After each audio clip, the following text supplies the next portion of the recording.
화웨이는 1987년 중국 인민해방군 장교 출신 사업가인 런정페이에 의해 설립된 회사입니다.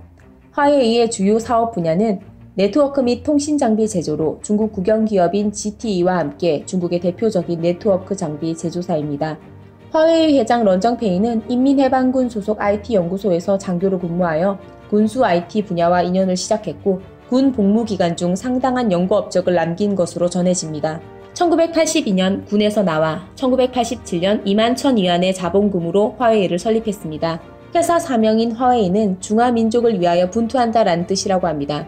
설립 초기 런정페이는 홍콩업체가 생산한 유선통신 교환기를 수입해 판매했지만 고장이 자주 발생하자 1989년부터 자체 상품 개발에 뛰어듭니다. 런정페이는 기존의 제품을 분해하여 역으로 추적, 설계 기법 등을 알아내는 리버스 엔지니어링, 즉 카피를 통해 기술을 습득했습니다. 이렇게 기술을 습득해서 화웨이는 자체 제품을 개발하여 1993년부터 본격적으로 판매를 합니다. 무수한 개도국이나 독점 국가에서 성장한 기업이 그렇듯 화웨이도 정경유착을 통해 성장할 수 있었습니다. 당시 중국 지방 행정부에 화웨이 제품을 납품하였는데 초기 시장 확보를 위해 화웨이 제품을 선택해줄 경우 지방 정책 당국자들에게 일종의 배당금을 지급하였습니다. 이를 통해 정책 당국자들과 연줄을 쌓았습니다. 중국에서의 연줄은 사업 성공의 절대적이라고 할 수 있습니다. 런정페이는 수찬성 부총리를 역임한 명동보의 딸과 결혼하였고 공산당 최고위직을 지낸 장인어른의 힘과 연줄이 생기면서 화웨이를 더욱더 성장시키게 됩니다.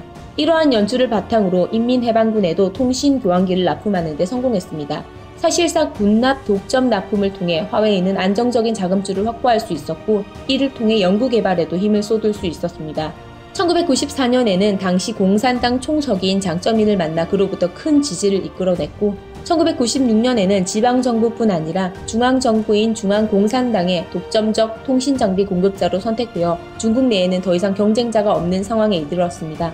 특히 장쩌민 시대의 정보 통제의 일환으로 중국인들의 인터넷 사용에 대한 감시를 확립한 금순공정, 만리방화벽 등을 구축했는데 화웨이는 이 프로젝트들의 초기부터 현재까지 깊숙이 관여해왔고 이를 통해 수조 원에서 수십조 원 이상의 정부 예산을 손에 넣을 수 있었습니다. 뿌리 깊은 정경유착으로 정부 및 공공기관의 조달 납품을 통해 안정적이고 풍부한 자금줄을 가질 수 있었고 이러한 토대 위에 1997년부터 홍콩을 시작으로 본격적인 해외 진출에 나서기 시작했습니다.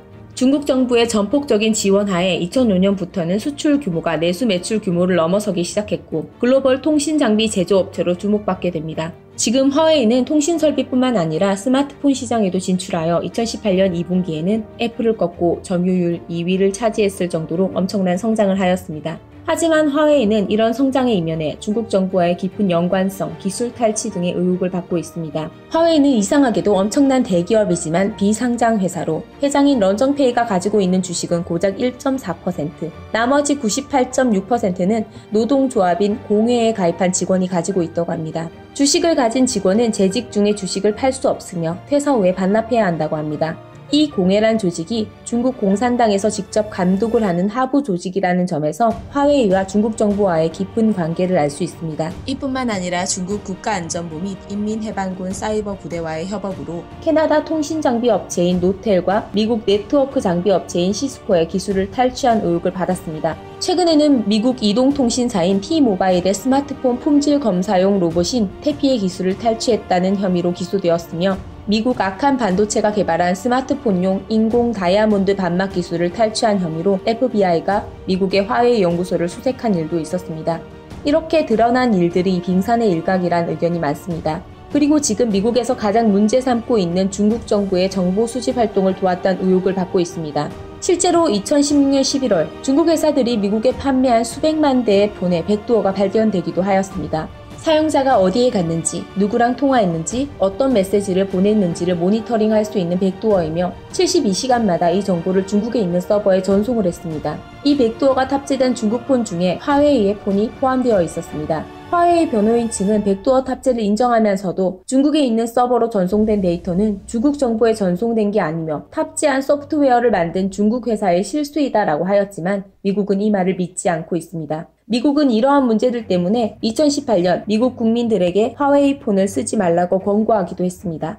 특히 미국이 더욱 화웨이 5G 통신 장비를 문제 삼고 있는 이유는 5G는 4G와는 다르게 각 기기들이 개별 통신만 하는 것이 아니라 모든 기기들이 서로 연결되어 통신을 하기 때문입니다. 스마트폰으로 모든 IoT 제품들과 통신하며 IoT 제품 중 하나만 해킹하더라도 그와 연결된 모든 곳을 해킹할 수 있기에 통신 장비에 백도어가 설치되어 있다면 그 피해는 지금과는 비교가 되지 않을 만큼 클 것입니다.